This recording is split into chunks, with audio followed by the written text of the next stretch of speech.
A partir de la crisi de 2008 hem vist com cada vegada més unitats de convivència optaven pel lloguer front a la compra.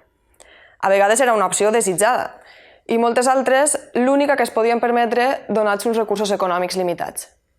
Esta situació, a més, s'ha agreujat els últims anys amb l'increment sistemàtic dels preus de lloguer que ha derivat en una nova bombolla immobiliària promoguda principalment per grans tenidors. Per això es fa essencial que els inquilins i inquilines coneguen l'escassa però útil protecció jurídica que tenen. Este vídeo explica 10 coses que has de saber sobre el contracte de lloguer. I el que diré és aplicable als contractes signats a partir de 6 de març de 2019. Els lloguers d'habitatge tenen una durada de 5 anys, obligatoris per al propietari, si és un particular, i 7 si és una persona jurídica, com per exemple un banc o un fons d'inversió. L'inquilí sempre podrà abandonar abans l'immoble. Passats els 5 o 7 primers anys, el contracte durarà 3 anys més si la propietat no comunica 4 mesos abans que s'acabe que no vol renovar-lo.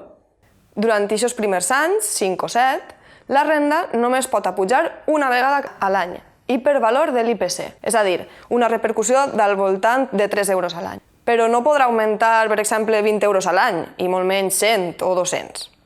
Lamentablement, acabat el temps del contracte, la propietat sí que pot supeditar la renovació a la fixació d'una nova renda i ara sí pot augmentar-la tant com puga. Per exemple, podria passar de 450 euros mensuals a 700. Segur que coneixeu algú que ja li ha passat alguna cosa semblant. A l'hora d'entrar a una casa de lloguer, la propietat només pot exigir el pagament de la fiança i, com a molt, de 2 mensualitats més en concepte de depòsit.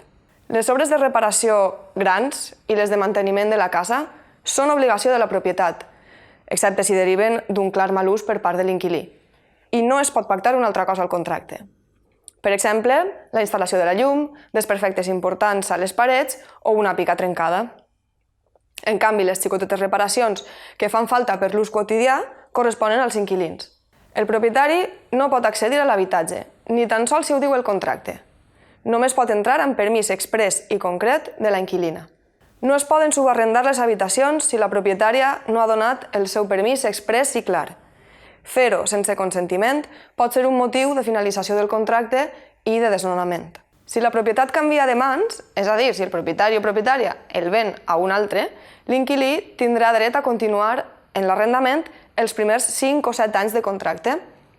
Després d'això, només continuarà si n'hi ha consentiment per part del nou propietari. Si estàs tenint dificultats per a pagar la renda, tracta de parlar i arribar a un acord amb la propietària com més pront millor. És possible que entenga la situació i pugues acordar un calendari de pagament o altres solucions més creatives. Si la situació s'ha posat difícil i t'has vist obligada a deixar de pagar la renda, encara podràs evitar el desnonament si quan te reclamen per incompliment, ja siga mitjançant un burofax o per demanda judicial, pagues tot el deute d'una. Si la situació s'ha posat encara més difícil i sospites que van a demandar-te perquè pagues, la situació és delicada, però no entres en pànic. La policia no anirà demà ni el mes que ve a tirar-te de casa. Has de saber que només per ordre judicial es pot ordenar un desnonament. Per això, demana advocada d'ofici o contacta amb una privada per a mantindre't informat de què passa el procediment. Els procediments de desnonament per lloguer tenen una durada aproximada d'entre 3 i 6 mesos. Estes són a grans trets les coses que les inquilines han de saber sobre els seus drets. Esperem que en un futur la seva protecció jurídica millore.